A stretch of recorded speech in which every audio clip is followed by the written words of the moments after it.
तो 5 मैचेस की T20 I series का आखिरी मुकाबला खेला जाना है दोस्तों आज ब्रिस्बेन में। भारत के पास है बढ़त 2-1 की। यानी कि सिंपल है समीकरण की आज का मैच जीतो और सीरीज को अपने नाम कर लो। तो फिर कर लेते हैं प्रीव्यू इस 5वें T20 आई इंटरनेशनल का और कर लेते हैं बात शुभमन गिल के कंट्रोवर्सी के ऊपर भी कि शुभमन गिल का अंदाज, उनकी अप्रोच, उनकी सोच क्या सही है इस T20 आई स्टाइल में, जिस तरीके से भारत T20 आई क्रिकेट खेलना चाह रही है।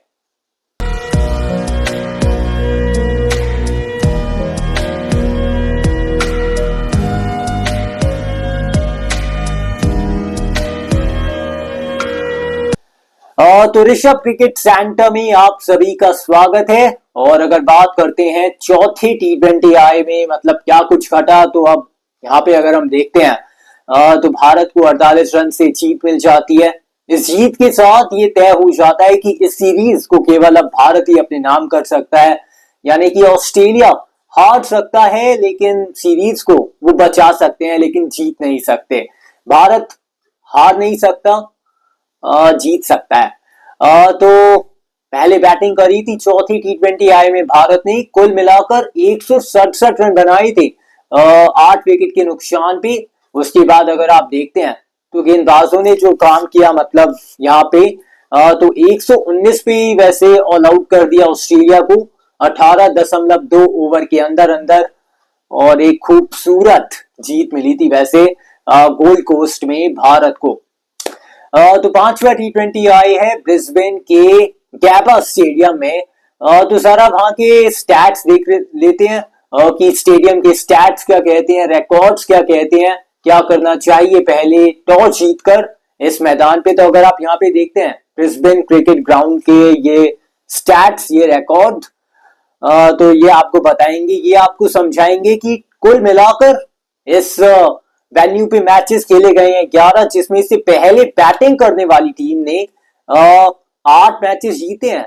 और जब अगर आप बाद में बैटिंग करते हैं यानी कि जब आप चेज करते हैं तो केवल 3 ही बार ऐसा हो पाया है कि उस टीम को जीत हासिल हुई हो। एवरेज स्कोर रहता है पहले बैटिंग करते हुए गैबा के इस स्टेडियम में, वो रहता है 160 का।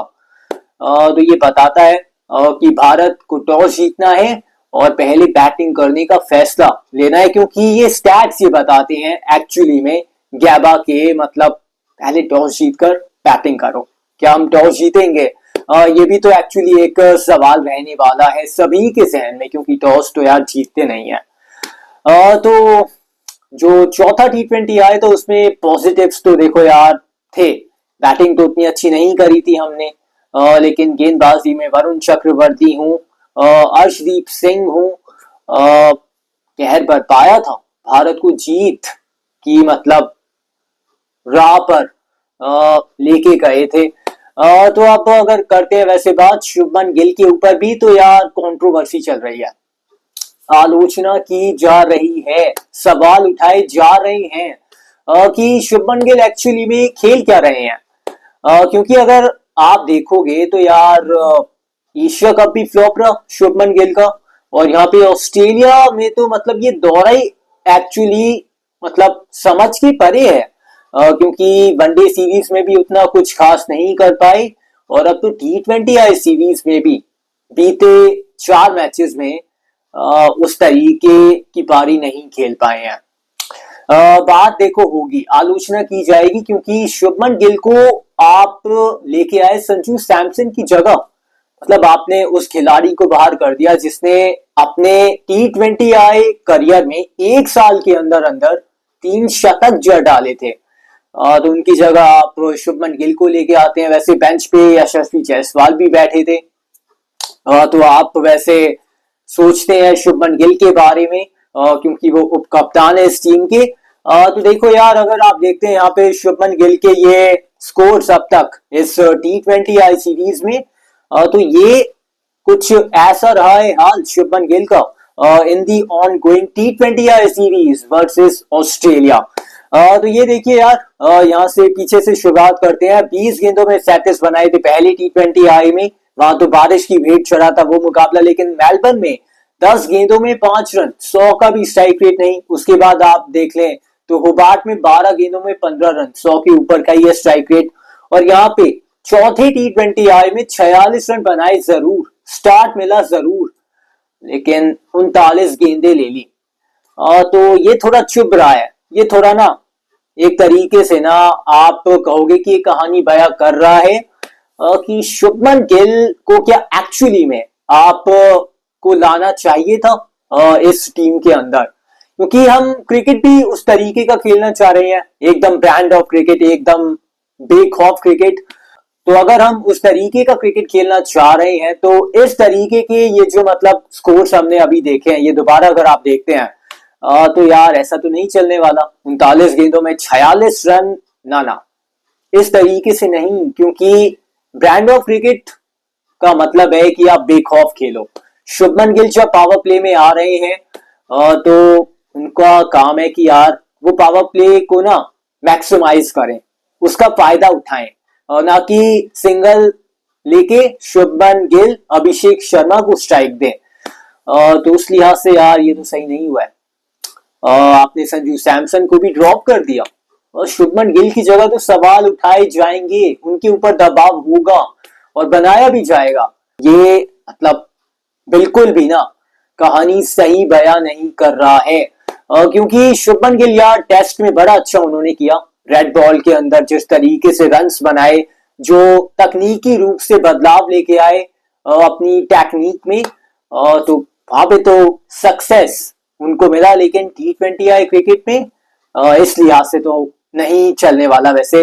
तो यहाँ पे थोड़ा सा या तो आप उनकी ओर ना देखें, अगर देख रहे हैं तो यार ऐसे तो मतलब रन्स नहीं चाहिए फिर हमें, क्योंकि वो जमाना चला गया कि जब हम कहते थे कि एक ओपनर रुकेगा 12, 14, 15, 16, 17 ओवर तक और फिर वो गेंदे लेके सेट होके फिर वो फिनिश करके आएगा। क्योंकि अब है कि जब आप ओपन कर रहे हो पावर प्ले के अंदर तो भाई आप फिर रन्स बनाए तेज गति से, तेज तर्रार तरीके से, और ना कि ऐसे जिस तरीके से शुभमन गिल बना रहे हैं। तो ये थोड़ा सा रहेगा कंट्रोवर्सी, शुभमन गिल के ऊपर दबाव, उनके ऊपर रहेगा दबाव, सोशल मीडिया के थ्रू भी उनके ऊपर वैसे बनाया जाएगा।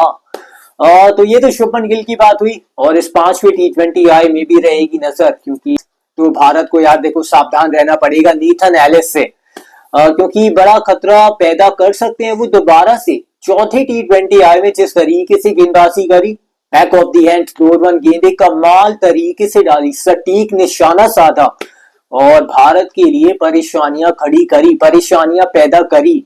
तो नीथन एलिस से सावधान रहना पड़ेगा, क्योंकि नीथन एलिस एक खूंखार गेंदबाज नजर आ रहे हैं, खतरनाक गेंदबाज नजर आ रहे हैं, क्योंकि रिस्पॉन्सिबिलिटी ली है ना नीथन एलिस ने। हेजलवुड नहीं थे तो उनके जाने के बाद जिस तरीके से दायित्व को संभाला है काबिल तारीफ। तो आने वाले IPL ऑक्शन में नजर हम रख सकते हैं नीथन एलिस के ऊपर भी, क्योंकि टीमें इनके पीछे भागेंगी जरूर। तो वैसे अब करते हैं बात कि जिस तरीके का मतलब यहाँ पे ये 5वां T20 आया है ब्रिस्बेन में, तो देखो यार भारत की टीम मजबूत है, भारत की टीम ताकतवर है, मतलब बेहतर नजर आ रही है ऑन दी पेपर भी। ऑस्ट्रेलिया से अगर हम कंपैरिजन करते हैं, और सीरीज को भी वैसे भारत ही जीत सकती है। तो उम्मीद पूरी है वैसे कि अब सीरीज को अपने नाम करेगी भारत इस 5वें T20 इंटरनेशनल में। ब्रिस्बेन में गैबा का घमंड फिर से तोड़ा जाएगा। आखिरी बार जब हम यहाँ पे जीते थे तो वो 2021 की एक ऐतिहासिक जीत थी, ऋषभ पंत के बैट से मतलब एक विस्फोट हुआ था। उसके बाद जब हम पिछले साल यहाँ पे आए थे BGT खेलने, तो यहाँ पे हमने टेस्ट मैच को ड्रॉ कराया था। अब यहाँ पे दोबारा आए हैं तो जीत का स्वाद हम चखना चाहेंगे और सीरीज को जीतकर ऑस्ट्रेलिया में एक बार फिर से जीत को हासिल हम करना चाहेंगे, सीरीज विक्ट्री को हासिल करना चाहेंगे। तो फिर बस इस मैच के प्रीव्यू में, 5वें T20 आई के प्रीव्यू में केवल इतना ही है। नजर रहेगी सूर्य कुमार यादव के ऊपर, क्योंकि उनके बैट से भी रन्स नहीं आए हैं। तो क्या कुछ बदलाव होगा? क्या संजू सैमसन के लिए जगह बनाई जाएगी? क्या की चेंजेस किए जाएंगे? इसका पता चल जाएगा हमें टॉस के वक्त। तो फिर उसकी चर्चा करते हैं। वैसे फिर कल लेकिन कल ही आने वाला है वैसे आपके लिए जो भारत का टेस्ट स्क्वाड है उसकी अनाउंसमेंट हो चुकी है। साउथ अफ्रीका के खिलाफ 14 नवंबर से इस टेस्ट सीरीज की शुरुआत होने वाली है। भारत ने 2 टेस्ट मैच खेले अपने ही घर पे वेस्ट इंडीज के खिलाफ, उन दोनों में जीत हासिल करी और अब साउथ अफ्रीका आ रही है। पाकिस्तान में खेल रहे हैं वैसे अभी, लेकिन अब भारत बहुत जल्द आने वाले हैं। तो स्क्वाड का जो अनाउंसमेंट हुआ है तो उसके ऊपर वैसे करेंगे चर्चा, क्योंकि ऋषभ पंत की हुई है वापसी। सरफराज खान को एक बार फिर से मतलब इग्नोर किया गया है, नजरअंदाज किया गया है। अभिमन्यु ईश्वरन से तो मुंह ही मोड़ लिया वैसे बीसीसीआई ने, चीफ सेलेक्टर्स ने। तो फिर इसके ऊपर चर्चा करेंगे। India test squad announcement discussion with Udit, तो ये आपके लिए आने वाला है वैसे कल आने वाला है। तो फिर रिव्यू के साथ आप ये भी देखिएगा, टेस्ट स्क्वाड में जो बदलाव हुए हैं उसके ऊपर चर्चा करूंगा मैं उदित के साथ। तो फिर बस इतना ही है इस मैच प्रीव्यू में, इस 5वें T20I के मैच प्रीव्यू में। मुलाकात होती है अब आपसे मेरी बहुत ही जल्द। तब तक के लिए good bye and take care. और वीडियो को लाइक कर देना, चैनल को शेयर एंड सब्सक्राइब कर देना, और बस ये 3 काम आप अपने कर देना। मुलाकात होती है अब आपसे मेरी बहुत ही जल्द। तब तक के लिए गुड बाय। आई होप कि आपको हमारी वीडियो पसंद आई होगी दोस्तों। Thank you for watching.